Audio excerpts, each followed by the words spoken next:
Welcome aspirants. आज जो हमारा टॉपिक है वो इंटरनेशनल रिलेशंस पार्ट 2 का थर्ड टॉपिक है post cold war era new world. Post cold war के बाद जो एरा स्टार्ट हुआ वो एक न्यू वर्ल्ड का एरा था।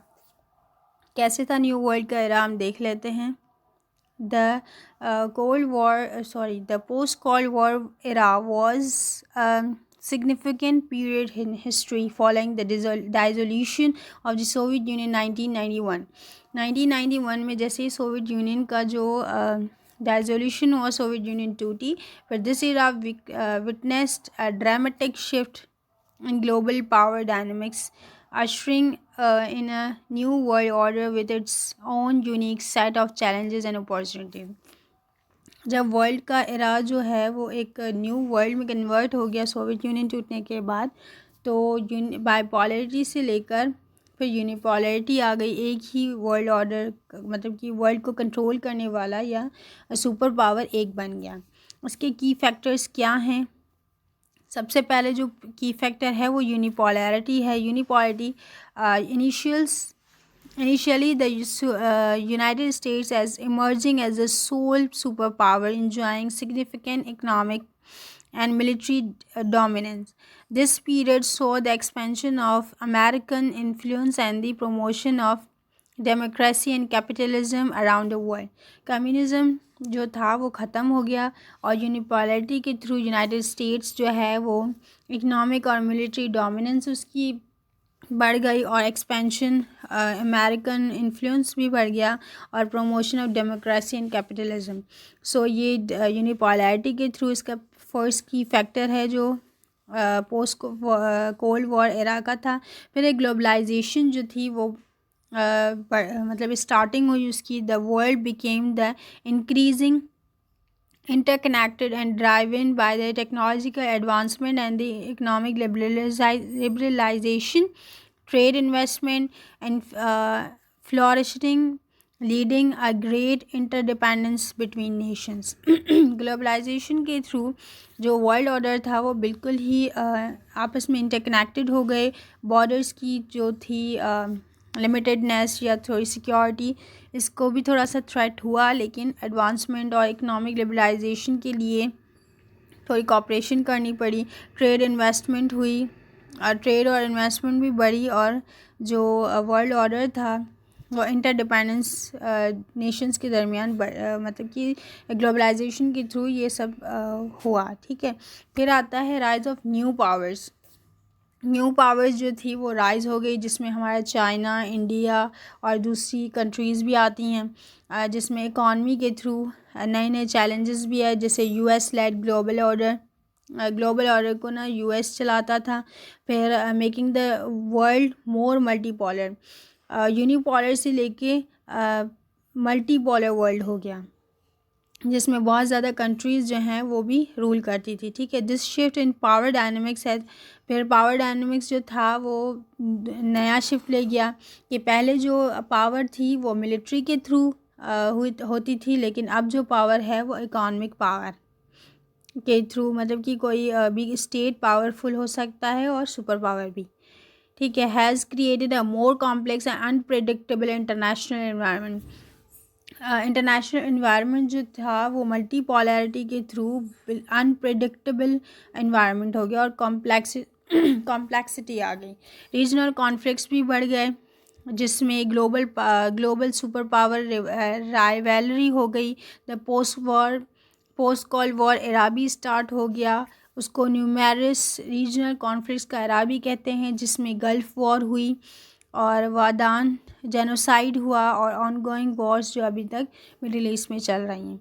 टेररिज्म का राइज़ हुआ, इंटरनेशनल टेररिज्म, पर्टिकुलरली जो वाक़या था 9/11 का, वॉर ऑन टेरर जिसे कहते हैं, वो टेररिज्म में आता है और has oppose a major security challenge for the world. ये बहुत बड़ा चैलेंज था सारे वर्ल्ड के लिए कि अपनी सिक्योरिटी अपने आप को सेव कैसे करना है। फिर आ गया हमारा क्लाइमेट चेंज, ये भी इसमें बहुत ज़्यादा थ्रेटन कर रहा था। ठीक है, the issue of climate change has become the increasing prominent in recent years. कुछ years में जो अभी तक COP जो 28 हुआ है इस पर भी बात हुई है. Recent years promoting international cooperation to address this global threat.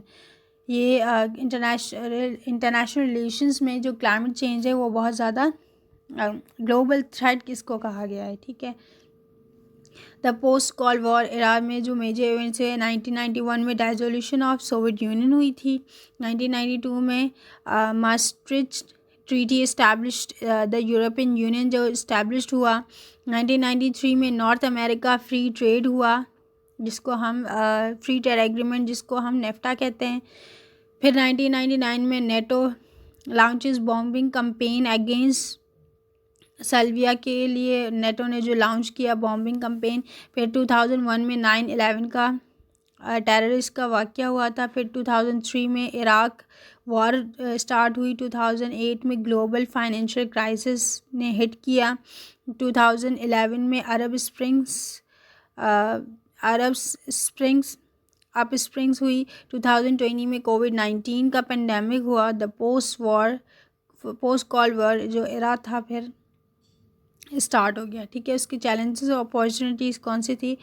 Challenges जो थे वो मेंटेनिंग ग्लोबल सिक्योरिटी को कैसे मेंटेन किया जाए जिसमें threats of terrorism, nuclear proliferation और रीजनल कॉन्फ्लिक्ट्स आते हैं.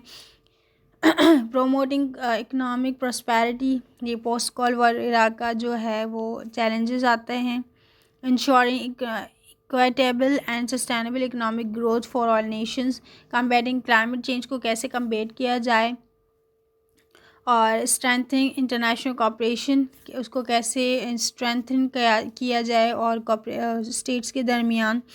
Building a more just and equitable world को कैसे मतलब कि इक्वली चलाया जाए. ह्यूमन राइट्स भी अब्यूज़ ना हो. इनइक्वालिटी, पॉवर्टी ये सारे इश्यूज़ कैसे एड्रेस किए जाएं. तो ये चैलेंजेस और अपॉर्चुनिटीज़ भी थी कि वर्ल्ड को कोऑपरेशन के थ्रू लाया जाए.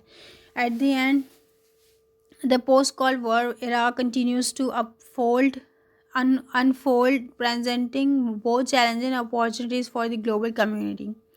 पोस्ट कॉल्ड वॉर एरा जो है वो कंटिन्यू है अभी भी और वो प्रेजेंट कर रहा है चैलेंजेस और अपॉर्चुनिटीज़ दोनों को ग्लोबल कम्युनिटी में. कौन सी चैलेंजेस और अपॉर्चुनिटीज़ जो हम देख चुके हैं. ग्लोबल सिक्योरिटी को मेंटेन करना, इकोनॉमिक प्रॉस्पेरिटी को मेंटेन करना, प्रोमोट करना और क्लाइमेट चेंज को कम्बैट करना और स्ट्रेंथन करना इंटरनेशनल कोऑपरेशन को और बिल्ड करना जो भी इश्यूज़ हैं उसको मतलब कि ख़त्म करना. फिर है by working together Nations can address these challenges and build a better future for all. So Nations को आपस में कंट्रीब्यूट कोऑपरेशन के थ्रू तो वर्ल्ड ऑर्डर जो है ऐसे ही मेंटेन हो सकता है. तो अगर आपको ऐसे कोई क्वेश्चन आ जाए तो आप ऐसे कंक्लूड भी कर सकते हैं कि वर्ल्ड को इंटरनेशनल रिलेशंस में नेशंस को चाहिए कि वो आपस के जो रिलेशन है वो कोऑपरेशन के थ्रू चलाएं और जो न्यू चैलेंजेस हैं उनको एड्रेस करके और अपॉर्चुनिटीज़ की तरफ जाएं. So thank you for watching our video. Like our video, comment and share and subscribe. अगर आपको इसमें से कोई क्वेश्चन हो या इसके रिगार्डिंग कोई क्वेश्चन है तो आप बता सकते हैं.